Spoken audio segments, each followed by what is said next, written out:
oxígeno, hicimos algunos cálculos, algunos ejercicios, y ahora vamos a más. Pero necesito saber dudas o preguntas. Si tienen alguna duda, la pueden hacer en este momento. Y si no hay duda, me ponen ahí un no para que avancemos. Porque ahora vamos a meterle un poquito más de complejidad al asunto. Pero necesito saber si estamos todos parejos. A ver, ¿estamos bien? Si hay alguna duda o pregunta, me la pueden hacer en este momento y repetimos. Si hay que repetir algo, lo repetimos, sin problemas. Pero si todo está bien, me dejan todo ok o me ponen un no y yo sé que nos estamos entendiendo. Porque ahora vamos a sumarle leyes de física, ¿no? A todo lo que acabamos de ver. Todo eso, ahora vamos a sumarle leyes de física. Muy bien. Ahora, los gases masas, tienen átomos, tienen partículas y por tanto están sometidos a leyes de física y tienen leyes propias que se llaman leyes de los gases. Vamos a verlas por separado y vamos a ver las más relevantes desde el punto de vista aeronáutico, o sea, desde el punto de vista de fisiología de vuelo, cuáles son las leyes de física que yo necesito entender para poder entender algunas consideraciones médicas y algunas consideraciones en mi cuerpo, inclusive hasta en mi alimentación cuando estoy en este ambiente. Y obviamente de la primera que vamos a hablar es la famosa ley de Boyle-Mariotte. El nombre completo es Mariotte, todo el mundo se olvidó de Mariotte. Todo el mundo conoce la ley de Boyle. Ley de Boyle, ley de Boyle, ley de Boyle, ¿no? Pero la ley de Boyle se llama completamente ley de Boyle-Mariotte. Pobre Mariotte lo olvidaron, ¿no? Nadie lo nombra, todo el mundo nombra al primero. Pero fíjense qué nos dice la ley de Boyle. La ley de Boyle, vamos a exponerla, yo les puse ahí el concepto teórico y todo lo demás, pero vamos a entenderlo un poquito más digerible, ¿no? Que muchas veces la física, cuando la explican tan teórica, aburre y la gente por eso no la entiende, ¿no? ¿Qué nos dice la ley de Boyle? Una de las leyes más importantes que tenemos que entender. Cuando la presión disminuye, ¿dónde la presión está bajita? ¿En el aire o en el nivel del mar? Vamos a entender las leyes de física juntos. A ver, vamos a entenderlas todas. Aquí nos dice la presión disminuye. Entonces vamos a hablar de la atmósfera. ¿Dónde hay menor presión? ¿A nivel del mar o allá arriba en altura? Vamos a ubicarnos. Exacto. Arriba hay menos presión. Listo. Él dice que el volumen, el espacio, la cantidad, aumenta. Es decir, vean, una burbujita de aire aquí al nivel del mar, vamos a suponer que es el nivel del mar, entre yo más suba, va a haber menos presión. Entonces, esa burbujita de aire, a medida que yo voy subiendo, va a crecer, porque eso es lo que me dice la ley de Boyle. A mayor altura, mayor volumen, o sea, a menor presión, mayor volumen. ¿Verdad? Va a crecer y voy subiendo y va a crecer y voy subiendo y va a crecer y voy subiendo y va a crecer.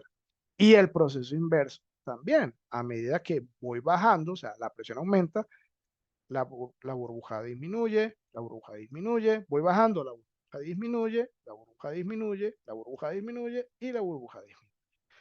O sea, en términos de mi cuerpo y de la aeronáutica, vamos a entenderlo así. A mayor altura, mayor volumen. O sea, a medida que yo voy subiendo, al haber menos presión, lo que tenga aire, lo que tenga gases, yo tengo gas dentro de mi cuerpo, hay ciertas partes de mi cuerpo que tienen gas, va a ir creciendo. Y a medida que yo voy bajando, va disminuyendo. Para que lo podamos entender, vamos a ver algunos ejemplos clásicos. Por ejemplo, vamos a hablar de algunas cosas de medicina. Por ejemplo, hay algunas veces que se hace un traslado aeromédico, ¿no? Se hace un traslado aeromédico y a veces el paciente tiene una sonda de Foley, que es esta sonda que están viendo acá, que es una sonda, como están viendo abajo, que se mete, en el caso del hombre por el pene, llega a la vejiga para drenar la orina, que va a una bolsa recolectora. En el caso de la mujer lo mismo, ¿no? Entra por la uretra, llega a la vejiga y drena la orina. Y ustedes se están dando cuenta, por ejemplo, que ella tiene un baloncito, vean, ella tiene un baloncito que es con el que se ancla en la vejiga. Y usualmente eso se tiene que llenar con líquido, agua, agua estéril. Pero vamos a suponer, vamos a hablar de la ley de Boyle, que yo lleno esto de aire. Esto está lleno de aire y está aquí adentro. Entendiendo la ley de Boyle, ¿qué creen ustedes que le va a pasar a ese globo inflado con aire al despegar y empezar a subir? Yo empiezo a subir. ¿Qué va a pasar con ese globo? ¿Qué va a pasar con el globo?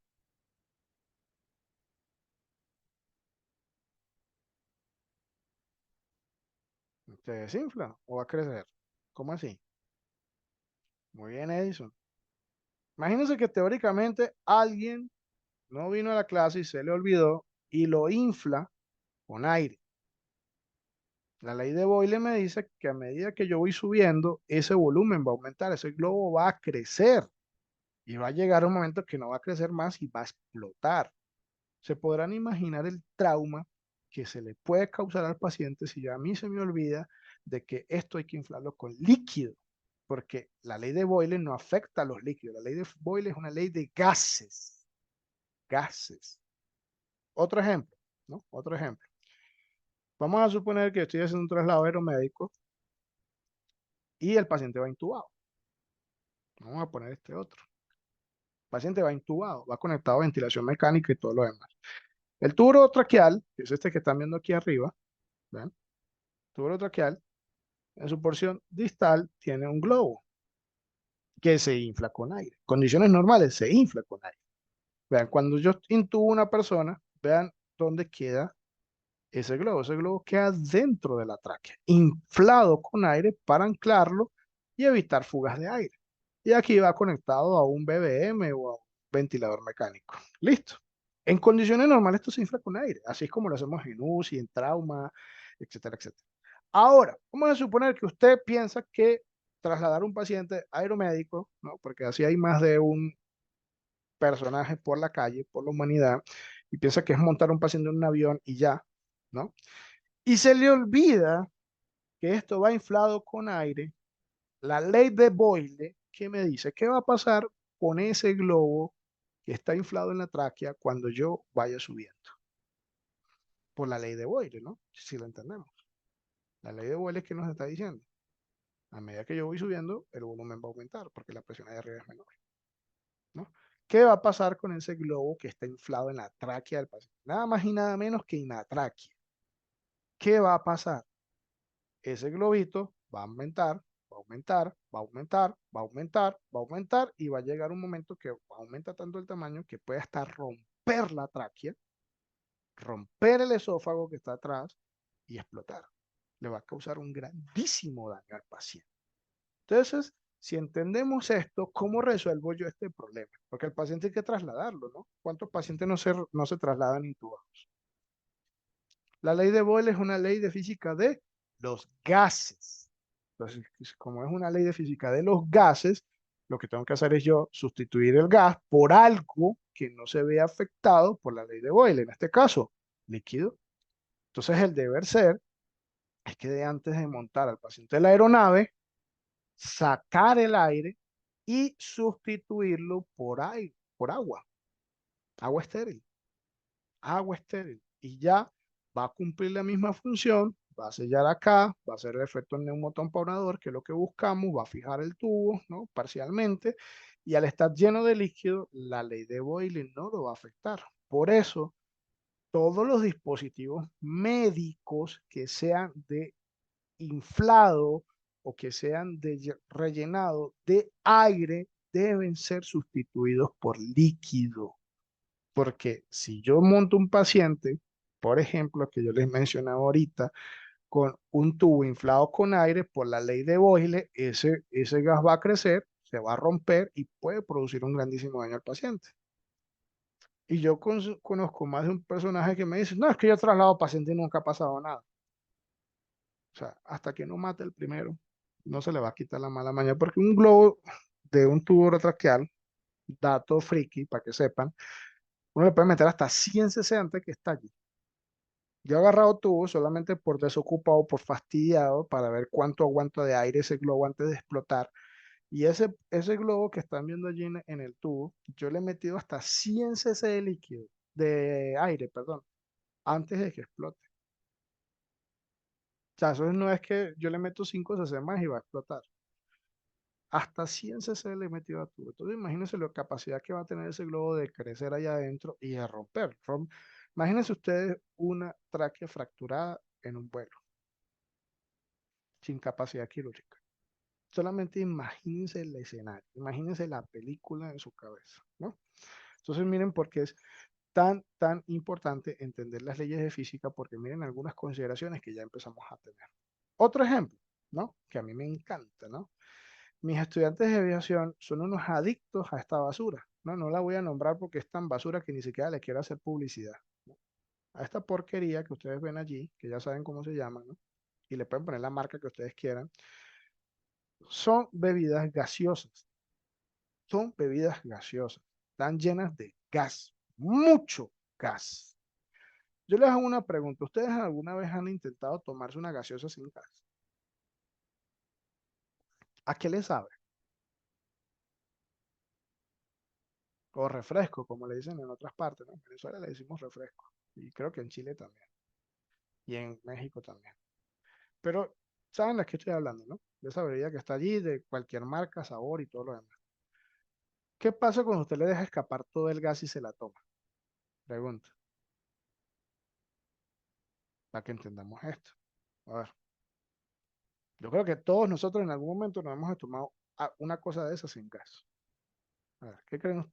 ¿A qué sabe? A ver, no creo que nadie se haya tomado, nunca haya tomado algo de esto sin gas. A ver,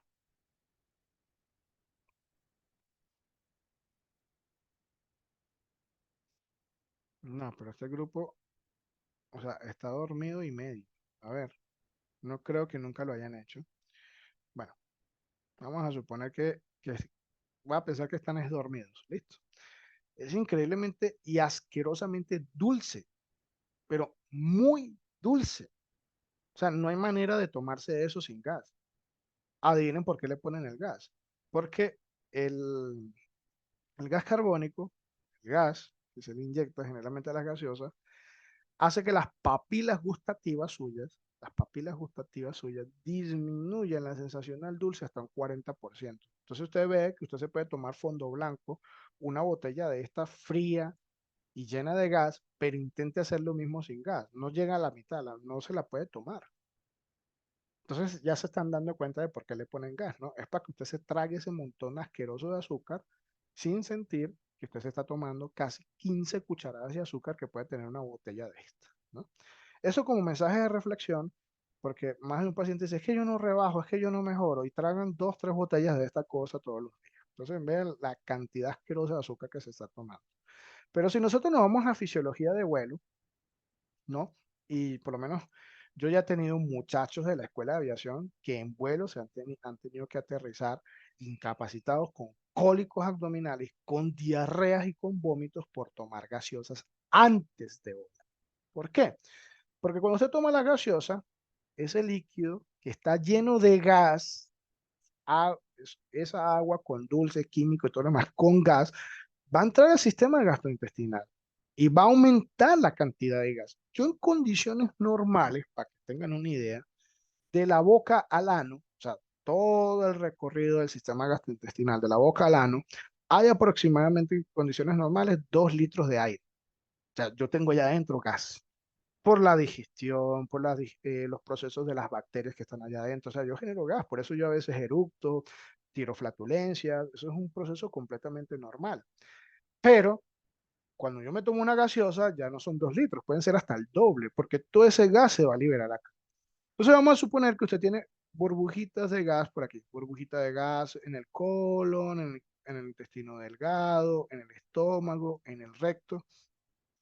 ¿Qué cree usted que va a pasar con ese montón de burbujitas de la gaseosa? Vean, ustedes no se imaginan cómo se me cae a mí la lengua de regañar a pilotos, TCP, estudiantes y personal aeromédico. Qué mala costumbre de estar tragando esto antes de volar. No deberían ni tomarlo nunca, ¿no? Pero qué mala costumbre. Se me cae la lengua y después vienen con diarrea y problemas. Pero es que miren, es que no entiendo. O sea, esto no solamente es teoría, es llevarlo a la vida diaria. Pregunta para ustedes, ¿qué creen ustedes que va a pasar si yo me lanzo? una gaseosa de esta, antes de volar, me monto en la aeronave y despego. ¿Qué va a pasar con ese montón de burbujitas de gas adentro? ¿Qué va a pasar? A ver, por la ley de Boyle, seguimos hablando de la ley de Boyle, seguimos hablando de la misma ley todavía, no hemos pasado a otra. ¿Qué va a pasar con ese montón de burbujitas? Se van a expandir. Y pregunta, si están en el estómago, tienen cómo salir por la boca, ¿no? Yo voy a empezar a eructar. Si están en el recto, listo, flatulencia, voy a fumigar el avión. Pero ¿y si están a la mitad del trayecto que no tienen ni para salir por arriba ni salir por abajo? ¿Qué me va a causar médicamente? Muy bien, se va a expandir, va a aumentar el volumen, ¿no? Pero está dentro del intestino y no tiene para dónde salir, porque no está cerca del recto todavía ni está cerca de la boca. O sea, no hay manera de botarlo ni por eructo ni por flatulencia. ¿Qué va a pasar? A ver, médicamente, ¿qué creen ustedes que me puede pasar? Exacto, vómito, diarrea, cólicos abdominales. Y para que ustedes se den cuenta, el grandísimo problema que es esto en la industria aeronáutica, en un estudio publicado por la aerolínea British, creo que si la memoria no me falla, toma ese estudio, se los voy a mandar, pero ahí en ese estudio está, lo que no me recuerdo es la aerolínea, pero creo casi seguro que es British, el 65%, vean esto, 65% de las incapacidades en personal aeronáutico son por problemas gastrointestinales. Ni siquiera es por barotraumas ni nada, no, no, problemas gastrointestinales. Gastrointestinales. Ni siquiera un pulmón colapsado, nada de eso, no. Gastrointestinales. Diarrea, vómitos, cólicos abdominales. Inclusive hay reportes de pilotos que se han desmayado por cólicos abdominales en pleno vuelo. Porque no solamente es la gaseosa, cualquier alimento con potencial a generar gas debe ser evitado antes de volar. Debe ser evitado antes de volar. Y es una de las, también de las explicaciones de la famosa diarrea de viajero. Porque obviamente las aerolíneas, que no les importa la ley de física de los gases, sino que les interesa es facturar, venden gaseosas, venden este tipo de cosas dentro del avión. Obviamente eso se va a expandir, cuando yo aterrice, eso se va a recoger y ese movimiento intestinal es lo que muchas veces le causa la diarrea a la gente cuando llega a su destino. Yo mientras esté en la aeronave estoy protegido con la presurización, pero en el momento que me despresurice, en el momento que yo llegue al destino, si llego a una ciudad alta, llego a una ciudad a nivel del mar, esas moléculas van a tener unos movimientos, van a tener unas descompresiones o unas compresiones y me pueden producir problemas gastrointestinales. Entonces ya saben que si van a volar, antes de volar, todo lo que genere gases, frijoles, granos, brócolis, o si usted ya sabe qué le genera gases a ustedes, la leche completa, gaseosa, todo eso debe ser evitado antes de volar. Vaya y pregúntele a un piloto. Yo me canso, ya saben, los pilotos que por lo menos yo entreno, ellos saben que yo los vivo regañando. Y cada vez que los veo con una gaseosa, yo soy el policía de la gaseosa. Cada vez que lo veo con una gaseosa, yo le digo, y entonces, ¿qué pasa? O sea, déjense de, primero ya saben que por salud eso es pura azúcar, es porquería. Usted no le está aportando nada nutricionalmente valioso al cuerpo tomando eso. Más allá de la sensación que ya vieron que artificialmente la modifican con gas para que usted se pueda tomar todo ese montón de azúcar, porque sin gas es incapaz de tomársela. Todo lo que produzca gas tiene que evitarlo antes de volar. Ley de Boyle. ¿Ya? Todo lo que genere gas. Y si va en un vuelo, ya sabe, de modo turista, trate de evitar este tipo de bebidas en el vuelo. Porque más de uno de mis alumnos dicen, pero ¿por qué lo venden en vuelo? Bueno, creo que ya la respuesta la sabemos todos, ¿no? Don dinero. La ley de Boyle, ya sabemos por dónde se la pasa. Otra consideración médica, ¿no? Que a veces uno escucha a los familiares opinar alegremente de la ley de Boyle, es que no la quieren hacer el traslado. A mí me pasa muchísimo. Yo hago a veces traslados aeromédicos con la fuerza pública y con algunas empresas privadas y a veces uno escucha al familiar pensando que uno le está negando el traslado porque uno le dio la gana. Pero, por ejemplo, cuando usted le hacen una cirugía, ¿no? Vamos a hablar de una cirugía abdominal, a usted lo abren, ¿cierto? Usted lo abren, le hacen la reparación, tum, tum, tum, tum, tum, y a usted lo cierra.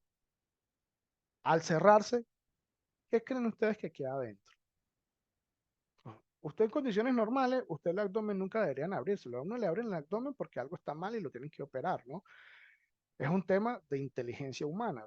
Ya somos tan inteligentes que inventamos la anestesia, inventamos técnicas quirúrgicas que nos permiten abrir a un paciente como una sandía y volverlo a cerrar para resolverle sus problemas, ¿no? Pero estamos hablando que eso es algo artificial, es algo que no debería pasar. A mí nadie me debería abrir como una sandía. Es la inteligencia humana lo que me permite hacer eso. Entonces yo abro el paciente y al cerrarlo, allá adentro, ¿qué quedó? Aire. Lo que pasa es que yo estoy aquí, porque recuérdense, yo no tengo plumas ni alas. En condiciones normales eso no me va a representar ningún tipo de problema, más allá de un poquito de distensión, más allá de una molestia, pero el aire solito se va a reabsorber y va a salir, porque yo estoy en la tierra. Pero ¿qué creen ustedes, por ejemplo, que va a pasar si un paciente fue sometido a una cirugía, lo cierran y lo montan en una aeronave? Porque, o sea, el médico se le olvidó que la ley de Boyle existe y va con aire allá adentro y lo montan en un avión y despega. ¿Qué va a pasar con ese paciente? ¿Qué creen ustedes que va a pasar con ese aire que quedó allá adentro? Se va a expandir, ¿no? Por la ley de Boyle. Y al expandirse se pueden ir las suturas. Si le hicieron alguna anastomosis o algo, se va a distender y se pueden romper las suturas, puede volver a sangrar al paciente, inclusive se puede hasta morir. Podemos matar al paciente. Porque lamentablemente en el ideario humano, ¿no? Está el tema de que todo se resuelve con un helicóptero y todo se resuelve con un avión. Yo lo veo todo el tiempo en los traslados aeromédicos. Es como que el traslado lo va a salvar, ¿no? Es que muchas veces el traslado lo puede matar y no todo paciente se puede sacar por el aire. Hay pacientes que si la carretera son 7 horas, es mejor sacarlo 7 horas por carretera a montarlo en una aeronave que lo va a matar, porque tenemos que entender que esto va a pasar. Y vean, por ejemplo, ahí ven una tabla, ¿no? Que lo van a tener en la presentación, de los tiempos que uno debería esperar para poder volar, porque obviamente entre mayor sea la apertura corporal, más es el aire que va a quedar adentro y más tiempo le va a llevar al cuerpo poder estar en condiciones de que ese aire que quedó atrapado allí no vaya a comprometer la cirugía que me hicieron. Por ejemplo, una cirugía artroscópica, es mínimo el aire que va a entrar. Son incisiones muy pequeñas en una articulación muy, o sea, es una cavidad del cuerpo pequeña. Por tanto, la cantidad de aire que puede, y fíjense que son pacientes que ya en 48 72 horas pueden volar. No es que ya lo tienen que trasladar. Vean por qué es importante entender las leyes de física. Un ejemplo más extremo, por ejemplo, una cirugía abdominal simple, 4 o 5 días para poder volar, porque recuérdense que allá adentro quedó aire que puede comprometer la cirugía del paciente. En el caso del tórax, vean que ya el tiempo es mayor. Por ejemplo, una cirugía de tórax donde tiene que abrir al paciente, manipularlo junto con las consideraciones propias del sistema respiratorio, son pacientes que pueden volar en 10 días. Y yo tengo casos, porque tengo amigos que lo hacen y todo lo demás, y uno escucha las historias de pacientes que se le han abierto la sutura, han sangrado en vuelo y se han muerto, porque hay empresas de ética cero que no tienen ni idea de traslado aeromédico. Vean, yo visité un país, no voy a decir nombre, no voy a decir país ni nada. El año pasado yo visité un país y conocí el dueño de una empresa supuestamente de traslado aeromédico, ¿no?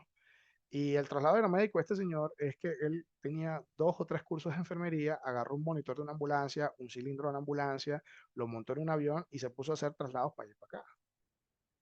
Entonces, de por sí, tenemos que entender que por todas estas consideraciones que hemos hablado, los equipos que son usados en un traslado aeromédico tienen que ser calibrados para vuelo, porque es que la altura los va a afectar. Son, son estructuras que tienen baterías, que tienen iones, que tienen hitos, que tienen conexiones, y son cosas que allá arriba la densidad, la temperatura, la presión, todo lo que hemos hablado lo va a afectar. Tienen que ser calibrados para vuelo. Lo mismo el cilindro tiene que ser calibrado para vuelo. Eso no es montar un paciente así a los desgraciados y ya, y vámonos, y se va. Y eso es algo, una práctica muy habitual en Latinoamérica. Y esto es lo que yo les estoy mencionando de este país que visité el año pasado. Es una de las pocas empresas que hace traslado aeromédico en ese país. Yo quedé aterrado. O sea, yo realmente estaba estupefacto viendo lo que me contaba. O sea, tarde o temprano va a terminar matando a una persona y se les va a quitar las ganas de pensar que trasladar a un paciente es montarlo sencillamente a un avión y ya. Entonces, esto tienen que tenerlo en cuenta, los tiempos de cirugía. Y ahí es donde viene uno a hablar con los familiares, con la gente, ¿ve? Y hablarle en un término coloquial, porque eso es otro de los grandísimos problemas que tenemos en la comunidad médica. Pensamos que el chino mandarín que nosotros hablamos, todo el mundo lo va a entender. Nosotros podemos hablar en chino mandarín entre nosotros, pero cuando hay que hablar con un paciente, por favor, no sean tan tontos, sean empáticos, no todo el mundo va a entender ley de Boyle.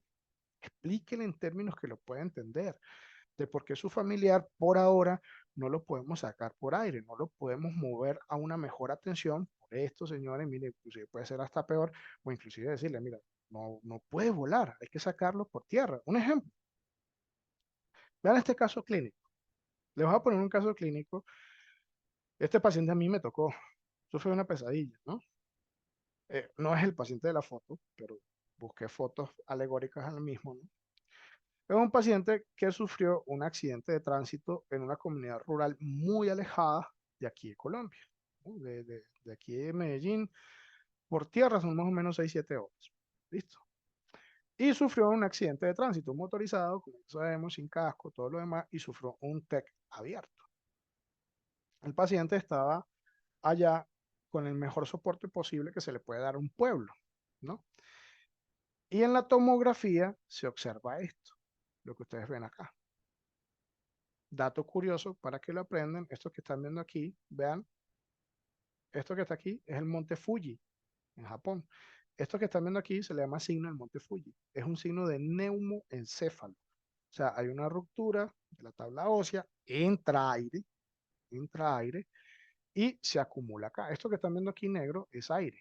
Esto es un neumoencéfalo. El paciente tenía un neumoencéfalo y el paciente estaba muy mal. Cuando nosotros llegamos, lo evalúo, muy malas condiciones, totalmente de acuerdo que había que trasladarlo a Bogotá o a Medellín para una mejor atención, porque el paciente realmente estaba en muy malas condiciones generales, pero obviamente cuando vemos esto, el neumoencéfalo, le decimos al familiar que no se puede sacar por aire, que toca llevarlo 6 horas en una ambulancia con soporte.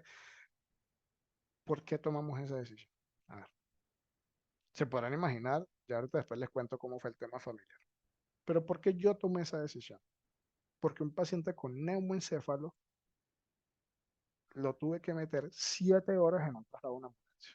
Mal, pero no se podía sacar por aire. Este paciente no puede volar. ¿Por qué no? A ver. Y bueno, ya, ahí aprendieron un dato clínico, ¿no? Signo del monte Fuji se llama. Signo tomográfico de neumoencéfalo. Vean que se parece mucho al monte Fuji. A ver, ¿por qué? A ver, los leo en el chat. ¿Por qué? Porque este paciente no puede volar, porque este paciente tuvimos que sacarlo por tierra. 7 horas, y no créanme que no era una autopista, ¿no? Una carretera de las típicas que tenemos aquí en Latinoamérica, ¿no? Muy bien, Edison, muy bien, Enrique, muy bien, doctora Carolina. Se va a expandir el aire, pues recuérdense, ley de Boyle, obviamente, lo monta una aeronave, este aire va a empezar a crecer por la ley de Boyle, va a comprimir el tejido cerebral, va a aumentar la presión intracraneana y automáticamente me va a matar al paciente. Por eso es que los traumas abiertos de cráneo, con signos o sospecha siquiera de neumoencéfalo, no se pueden evacuar vía aérea. Y me voy a adelantar, porque a mí me lo dijeron en ese entonces. Es que yo he trasladado pacientes así. Excelente, te felicito. Muy bien, campeón. Hasta que no mates al primero, no te vas a quedar tranquilo. Recuérdense que esto se va a expandir, va a aumentar la presión intracraneal y puede matar al paciente. Entonces, en estas condiciones, lo mejor, con todos los cuidados, protocolos y soporte crítico, que en este caso fue lo que se hizo con el paciente, llevarlo y gracias a Dios llegamos bien a destino, pero dio mucho trabajo en el camino. Entonces, obviamente se podrán imaginar la familia, cuando nosotros les ponemos toda esta situación, ¿cómo es posible? ¿Dónde está su ética médica? ¿No? El clásico de la gente que cuando siempre cuestionan una decisión de uno, siempre le tiran a uno la ética por el piso, ¿no? ¿Dónde está su ética? ¿Dónde está su vocación? ¿Dónde está su juramento? Yo, venga, venga, señor, con un tablerito, con mucha paciencia, explicarle, vea, su familiar tiene aire, mira, está la tomografía, mira, tiene aire aquí, eso es aire, ¿no? Y nosotros vamos a volar, tenemos que subir, más o menos. Y al subir, el aire, eso es un fenómeno de física, le dije a la señora, vea, métase en Google si quiere, busca ahí, ley de Boyle, el aire va a expandirse, va a crecer. Y si esto crece, va a empujar hacia abajo el cerebro, va a aumentar y literalmente puedo matar a su familiar. O sea, montarlo en una aeronave, no, puede. Nos vamos a tardar muchísimo más por tierra, pero esto no se va a ver afectado. ¿no? Entonces, generalmente, si nosotros sí o sí vamos a sacar al paciente por aire, hay que esperar a que esto se reabsorba, que esto mejore, que se puede lidiar con oxigenoterapia de alto flujo para tratar de desplazar el nitrógeno. Hay varias estrategias y obviamente esperar a que el aire poco a poco vaya cediendo a que la masa vuelva a ocupar su espacio y ya sea seguro el traslado en este tipo de pacientes bajo el concepto obviamente del neurocirujano que debe formar parte de ese toma de decisiones, que obviamente el neurocirujano receptor de este paciente estuvo totalmente de acuerdo. Entonces, fíjense por qué es importante entender las leyes de física de esta manera. ¿Ven? No solamente es ver la carreta ya, ¿no? Al disminuir la presión, aumenta el volumen, al aumentar la presión, disminuye el volumen, todo lo demás, sino verlo de esta practicidad, porque es como tenemos que ver las leyes de física para poderlas entender, sean más digeribles para nosotros y no olvidarlas. ¿Listo? Entonces, antes de seguir a la siguiente ley de física de los gases, ¿alguna duda o pregunta a la ley de Boyle? ¿La entendimos? ¿Entendimos ley de Boyle? Y no nos olvidemos de Mariot, ¿no? Ya saben que es ley de Boyle-Mariot. No, no se olviden del pobre Mariot, que Mariot también tuvo que estudiar para documentar la ley. A ver, ¿dudas o preguntas de la ley de Boyle? Para que podamos seguir avanzando en las otras leyes de física. A ver, ¿todo claro? ¿Sí? ¿No? ¿Repito? ¿No repito? Bien, muy bien, todo claro. Entonces, sigamos a las otras y bueno, ahí tienen varios ejemplos y recuérdense que esta presentación se las voy a mandar. Vamos a poner otro caso clínico. Creo que Diego está por ahí. Vamos a ver si Diego está por ahí. Si Diego se fue, lo voy a matar. Ya lo vi. Ay, Diego, de la que te salvaste. Aquí vamos a responder el caso clínico que nos planteó el crack Diego. Vamos a imaginar otro caso clínico aplicativo a la ley de Boyle. Y así rematamos bien la ley de Boyle. Vamos a suponer que tenemos un paciente en un campo minero. De hecho, esto pasó. Esto pasó. Que sufre durante una explosión, la onda expansiva impacta en este paciente y colapsa un pulmón. Hay un neumotórax cerrado, ¿no? Un neumotórax cerrado. Es lo que estamos viendo acá. O sea, una cavidad pleural que se rompe, en este caso se rompe por la energía liberada por la onda expansiva del explosivo, colapsa el pulmón y genera un neumotórax cerrado. Le cuento el caso clínico y ustedes me dicen cuál fue la mejor decisión, qué se debería haber hecho. Listo. Entonces, este paciente, el personal médico en su profunda ignorancia de las leyes de física de los gases y de la aeromedicina, llama un helicóptero, porque es que a la gente le encanta pedir un helicóptero para todo. Vamos a sacar al paciente porque es que Medellín está muy lejos y sacarlo por una ambulancia. Este paciente necesita una tomografía. El paciente ya tenía el diagnóstico de neumotórax cerrado. O sea, ya había la sospecha clínica por mecanismo, por cinemática, y por, y por la sintomatología de que el paciente tenía un neumotórax. El paciente estaba saturando mal, inclusive le ponían sistemas de oxigenoterapia a alto flujo y el paciente de 92% no subía. O sea, por todos lados el paciente estaba diciendo, tengo un neumotórax.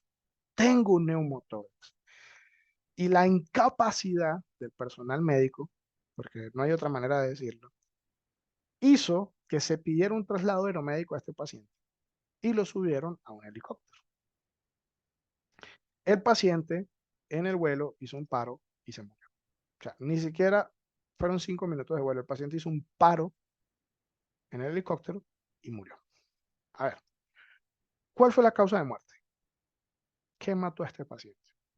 Ya, y ahora vamos a hablar de qué se tuvo que haber hecho. ¿Qué mató a este paciente? Vean, todo el contexto, ley de Boyle, ¿qué lo mató? ¿Qué lo mató? ¿Cuál fue la causa del paro? ¿Le dio un infarto o qué? Porque inclusive empezaron a hacerle RCP al paciente, ¿no? En la aeronave. Peor todavía, o sea, es que es una cosa que hasta el sol de hoy sigo indignado con esta situación, ¿no? Y esto ocurre todos los días en Colombia y en Latinoamérica. Gente que no tiene ni idea de medicina tomando decisiones en sitios críticos. Exacto, unas motoras, atención. Recuérdense, ley de Boyle, está este montón de aire aquí atrapado. Me encanta, muy bien, lo estamos entendiendo perfecto. Obviamente se monta en la aeronave, subo, ley de Boyle, el aire se desprende, o sea, el neumotórax empeoró con comprime las cavidades cardíacas y causa un paro por shock obstructivo. O sea, lo mató, literalmente, montarlo en la aeronave y obviamente lo mató un personal médico y paramédico que no tenía claro que el problema no se iba a resolver en un helicóptero. ¿Cuál era la solución de este paciente? Antes de montarlo en la aeronave, descomprimir esa presión, lo que estamos viendo a la derecha. Introducir una aguja torácica y, si me preguntan a mí, un tubo de tórax. Yo, en un traslado aeromédico, prefiero más bien un tubito de tórax, muy relajado, a una aguja que de pronto se puede tapar. Pero las dos son aceptables. Descomprimir con una aguja, botar ese aire y ahí sí ya podía yo trasladar. Y obviamente al despegar, este aire se iba a expandir, pero ya tiene por dónde salir. Ya tiene una aguja por donde salir. O un tubo de tórax por donde salir. Por eso, métanse algo en la cabezota. Todo paciente con neumotórax se debe resolver en tierra antes de trasladar. Así vaya en una aeronave presurizada. Metas eso en la cabeza. Ya vamos a hablar de eso porque la gente piensa que porque va en una aeronave presurizada, esto no va a pasar. Falso, totalmente falso. Ya vamos a ver. Listo. Entonces, recuérdense, todo paciente con neumotórax se debe resolver antes de trasladarlo aéreamente. Todo. Y no es posible que en pleno siglo XXI, con todo el montón de evidencia científica que tengamos, seamos tan capaces de diagnosticar una neumotórax si no tenemos tomografía y radiografía, porque esa fue la excusa de este personal. Que como no tenían radiografía, que como no tenían tomografía, les daba miedo, ¿no? Daba miedo porque no estaban capacitados. Y así tenemos personal nosotros en campos mineros, sitios de plataformas petrolíferas, gente que no tiene ni idea de esto tomando decisiones. De verdad, es espantoso lo que ustedes vean. Si ustedes vieran lo que yo veo cuando asesoro empresas, no dormirían en las noches. Eso da terror, da escalofrío a la gente que está a cargo de la salud de gente en sitios tan peligrosos y complicados. Entonces, vean por qué es importante este tipo de espacios educativos, porque miren cómo llevamos a que esto no pase. Y así, miren, ha ocurrido más de la muerte de una persona. Otro paciente fue lo mismo, paciente en un campo minero también, cayó de una gran altura, neumotórax. Atención, se tuvo que trasladar casi 2 horas en una ambulancia, nunca lo descomprimieron porque según ellos no podían descomprimir sin tomografía y radiografía. Si usted busca en cualquier guía de trauma, en ningún lado dice que está contraindicado descomprimir sin tomografía y radiografía. Son malas costumbres perversas de la mala formación de la gente y se han perpetuado. Sin tomografía y radiografía no descomprimen a la gente. Es tristísimo eso, porque estamos hablando de que hay gente que muere, son familias que quedan sin sus familiares con algo que se podía resolver con una aguja o un tubo de tórax, ¿no? Entonces, eso es importante que lo tengamos en cuenta, se los dejo de reflexión, porque esto pasa terriblemente, no solamente en aeromedicina, pasa inclusive en trauma. Pacientes que se mueren en una tomografía porque tienen unos motores de atención que hasta que no tengan la bendita tomografía son incapaces de descomprimir. Eso es terrible, eso es una de las grandísimas perversiones que tenemos actualmente en la medicina de emergencias y traumas en Latinoamérica y en el mundo. La asquerosa dependencia a una imagen para tomar una decisión. ¿Listo?